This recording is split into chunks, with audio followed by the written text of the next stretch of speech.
Executive order for a second. You mentioned that there are going to be some exemptions.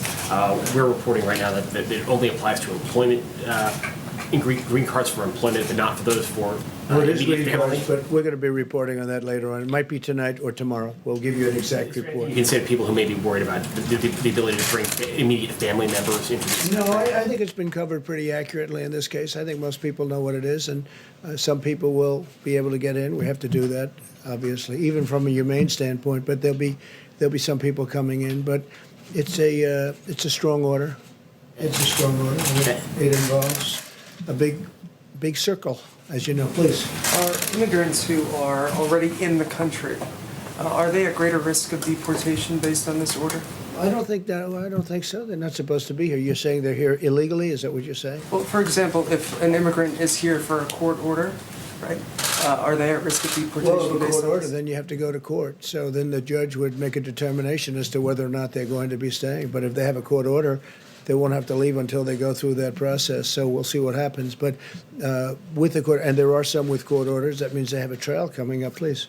So obviously on the immigration executive order, you've raised concern for a long time, even in good economic times, about immigrants taking Americans' jobs. So under what conditions would you consider lifting this halt on immigration? Well, we're doing, yeah. Or is this sort of an opportunity to address what you've seen as a problem for a long time? Well, I think, look, right now, obviously, we had the greatest economy in the world, and then one day we had to shut it down. They said, you have to shut it down. We did the right thing, because I think we would have had 1 million or maybe even 2 million, or maybe more than that, deaths. So we did the right thing.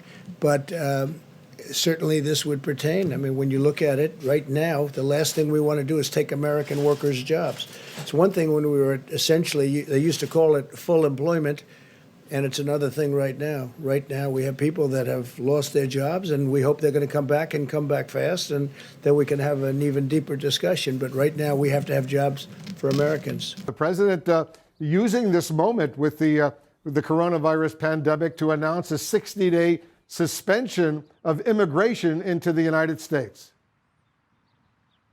Oh, that's right, Wolf. And that appeared to a lot of people to be a distraction last night. It may just be a distraction at the end of the day. The president was careful to note that farmers are not going to be affected by this. The temporary workers coming into this country to work on those farms are not going to be covered under this executive order that's going to affect people essentially applying for green cards right now. And keep in mind, a lot of these offices are not open for green card, people who want to get green cards to stay in this country as a permanent resident, legal permanent resident.